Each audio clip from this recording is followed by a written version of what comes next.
और दीक्षा, तुम तो अभी शादी करके आई हो यहाँ। तुम भाभी को जितना गलत समझती हो ना, भाभी है नहीं वैसी।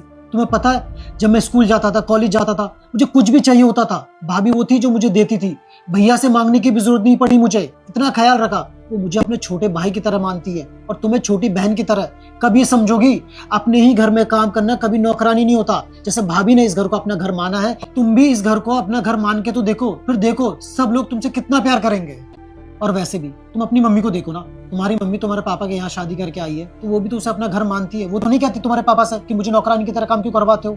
तो कुछ नहीं तो अपनी मम्मी से सीख लो यार।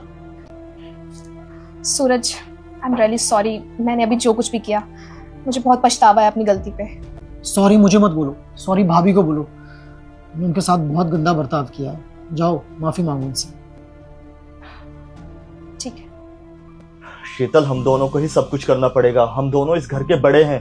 अगर हम दोनों नहीं समझेंगे फिर कौन समझेगा। और एक बात बताओ, अगर इस घर को छोड़कर सूरज चला गया तुम्हें अच्छा लगेगा? अरे उसकी बीवी ना समझे, वो घर तोड़ना चाहती है, तो हम तो जोड़कर चल सकते हैं ना। देखो शीतल, अगर तुम्हें घर का काम करने में इतनी ही दिक्कत हो रही है तो हम लोग एक मेड रख लेते हैं। ना तुम्हें दिक्कत होगी ना उसको दिक्कत होगी। और देखो शीतल, तुमने उसको चांटा मारा है तो तुम जाकर उससे माफी मांगो। और अगर तुम माफी मांग लोगी ना तो छोटी नहीं हो जाओगी। जाओ माफी मांगो उससे। दीक्षा, आई एम रियली सॉरी। जो भी किया ना मैंने, वो बिल्कुल सही नहीं किया। मैं इस घर की बड़ी हूँ, अगर मैं ही ये सब करूँगी तो अच्छा नहीं लगेगा। और मुझे माफ कर दो, मुझे तुम पे हाथ नहीं उठाना चाहिए था।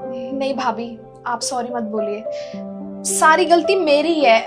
मुझे आप पे चिल्लाना नहीं चाहिए था। मैंने आपके साथ कितनी बदतमीजी की। आपकी जगह अगर मेरी मम्मी भी होती ना इस बात के लिए, तो वो भी मुझ पे हाथ उठा देती। और भाभी, जिस तरह आप इस घर की बहू हो, मैं भी तो इस घर की बहू हूँ, तो सारा काम आप अकेले क्यों करोगे? मेरा भी पूरा फर्ज बनता है कि मैं आपकी मदद करूँ।